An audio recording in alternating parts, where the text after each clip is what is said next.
All right, this was sent to me by a Nebraska customer. He just packaged it all up. He really likes the 25-06. So this was originally a 25-06, and we're going to keep it that way. But he got a Bell & Carlson stock. No, sorry, HS Precision stock. And we're going to change the contour to a Sendero contour to give it a little bit more beef. I'm going to get rid of the factory recoil lug. Put in a pure precision recoil lug, a Precision Armament recoil lug, new trigger, and get her all chambered up with the Wilson blank. All right, Remington 700s can be a bear to remove, right? But nothing compared to a Howa or a Tika. They are in a whole new league. When I first got into doing gunsmithing, I built this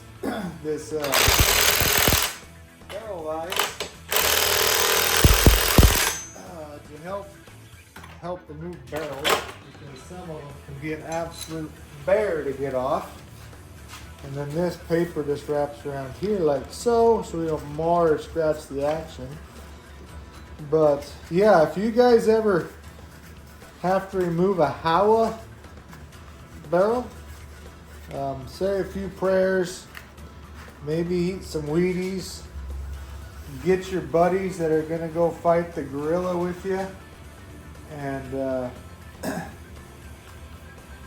pray for the best, because them things are ridiculous. One of them I had to put a 2.5 foot cheater bar on it to get the stupid thing to break loose. One thing I will say, if you're ever doing a Remington, don't grab too close to the recoil lug. The reason being is that recoil, or the receiver, is too narrow, and you can easily squish the receiver with your action wrench, like I'm doing. I built this action wrench too, right when I first started. And if you squish the receiver, it'll hold the threads and it won't come loose. So let's see how bad this Remington is here. Hopefully it ain't too bad. Oh, that one was easy. So I'll get this screwed off, and then we'll start taking some measurements to do our tenon work.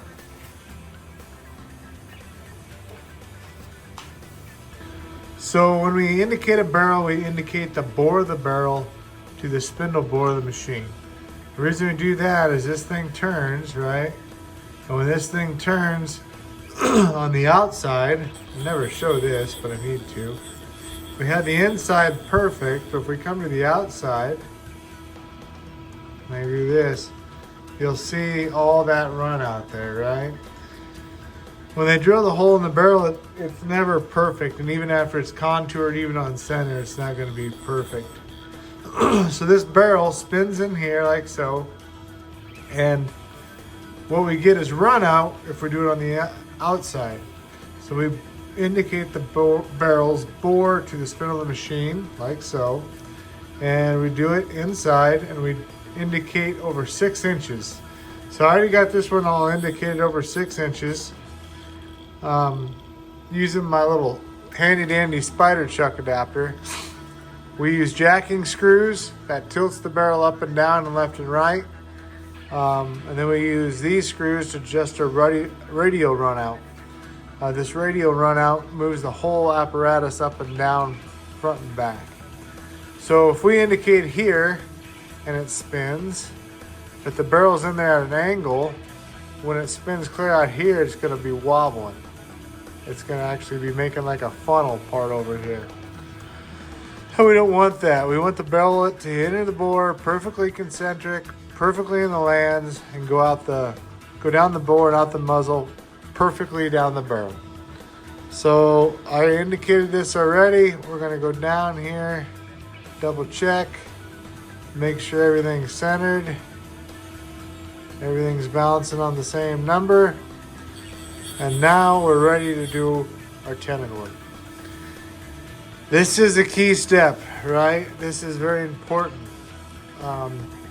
Another thing we got to think of when we're doing chambering work is double checking our work after we cut our threads and drill our hole. If a barrel's going to move, it's generally going to move after we drill it. That's the most, puts the most tool pressure on our part.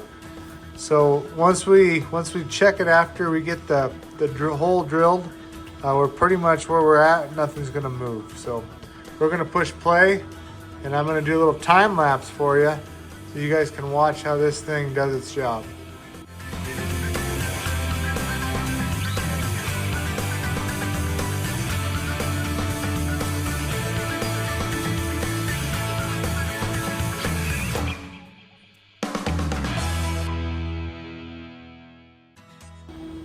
All right, got that all done. The recoil lug fits with no play. We're gonna check this dimension, make sure it matches our print. 690, we're there. Now we're gonna see if the receiver screws on. So we're gonna take this bad boy here and start twisting it on there. And by God, I think we're gonna go on the first try. Remington's pretty inconsistent with the receiver threads, but yeah, it's gonna go in. This is gonna tighten down, so life is wonderful. So far, so good. We got the tenon cut, our dimensions match, and our threads fit on the first try. So next thing we're gonna do is we're gonna drill out the hole for the boring operations. So I'm gonna put you on time lapse again, and you're gonna watch me drill a hole.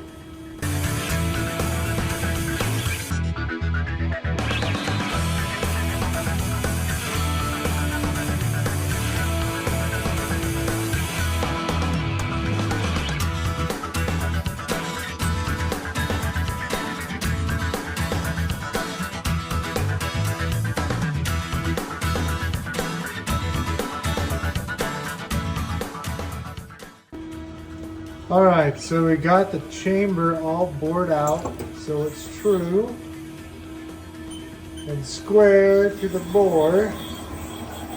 So now when we put our indicator in here, we should have no run out, right? And the reason that's important, because any run out that shows up in this indicator, well, the reamer will just follow that hole because it's lazy. And then we'll have run out there. But you see I'm touching, I'll back it out, going back up, no run out when I spin it. So there we go. The reamer is going to follow that hole that's bored perfectly. Our rigid reamer holder is going to prevent it from chattering or moving. And now all we got to do is indicate our reamer and ream it. I double checked the measurements off camera. Everything matched up to the old tenon. So life is good. All we got to do is throw on our 25-06 reamer and start reaming. All right, we got the reamer in there, all snugged up. We go around this thing, we don't have no movement. So that means the reamer is perfectly true to the bore of the barrel, which is true to the spindle, which is true to the machine. So now the reamer basically has no choice but to follow the perfectly drilled hole that we bored out, and that will give us a perfectly concentric chamber with no run out. So now we're going to push play on the program, and we're going to start this reaming operation.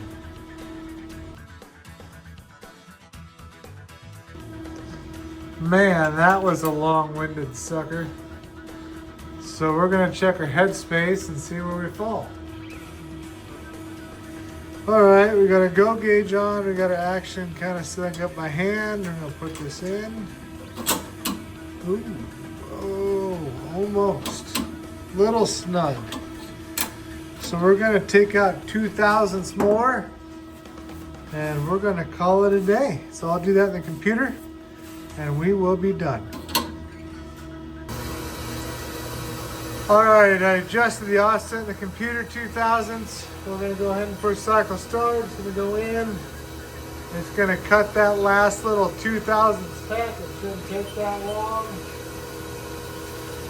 And boom, it's gonna come back out. And now we should be head spaced.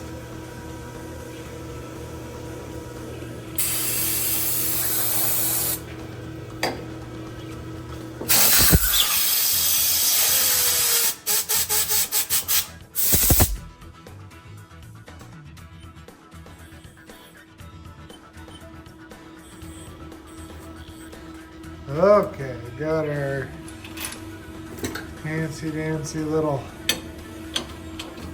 recoil lug on there. We're going to go on there and screw in this action.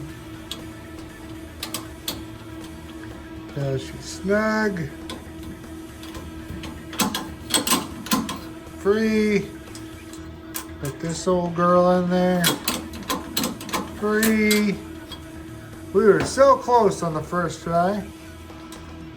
Now we're gonna put the no-go in there. And it don't go. So she is perfectly head spaced with about 1/1000th to spare. So next thing we're gonna do is gonna take it apart and polish up our chamber and do our run out inspection.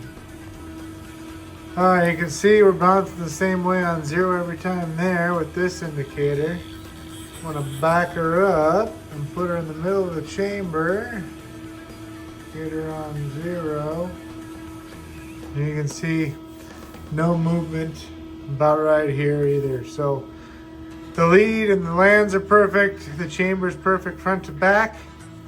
Don't know what else we could do to make this one shoot any better with the chambering aspect of the barrel.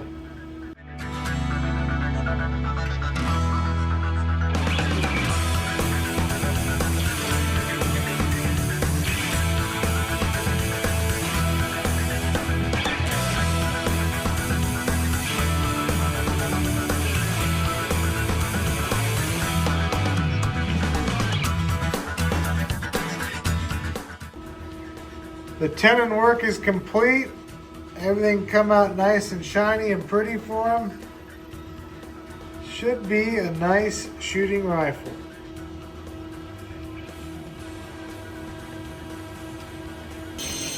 Next we'll polish it, and after we polish it, we're gonna be threading it.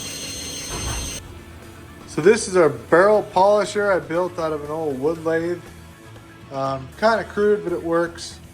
And then I make these little bushing adapters that screw on for all the different barrel threads so we don't monkey up the threads. We just turn it on here, make sure everything's tightened up. It is. So we just turn this bad boy on, it spins, and then I just polish it up. All right, got the action wrench in there. Now I just need to torque her down so she clicks. All right, and we got her all torqued down. So now we gotta take out this screw, I'll loosen it up, and we'll check the headspace. So now we're gonna do a headspace check, and people ask me if I can do pre-fits for a Remington 700, and we can, they'll just have a variable shoulder. But the reason we can't is Remington doesn't hold very tight tolerances like a Tikka or most of our custom actions. So this is our go and this is our no-go gauge, and they look basically identical, right? Well, the difference between the go and no-go gauge is 0.006 of an inch, so probably 4 human hairs stacked on top of each other is the only difference between a rifle that's safe to fire and not safe to fire. So we're going to take our go gauge in. It should go free with no drag or issues. It does. And then we're going to take our no-go gauge, and it should go and have a hard stop. See how it stops? It won't go all the way down. So we got it perfectly head spaced. So sorry, can't do pre-fits on a Remington 700. And this little blade that you can't see when I turn it sideways, perfect with the camera, There's a reason why. So next step, we're going to take it inside and laser it, 25-06, 1 1/8 twist. Well, we got his rifle all assembled. Turned out nice. Got his muzzle brake mounted. That stainless on the olive drab spiderwebbed HS Precision stock looks pretty snazzy. Got the TriggerTech Primary trigger in there. Way nicer than the factory ones. So, yeah, life is good. We're gonna send it to him tomorrow in the mail. So thanks for following along, thanks for watching, and thanks for the business. And as always, God bless.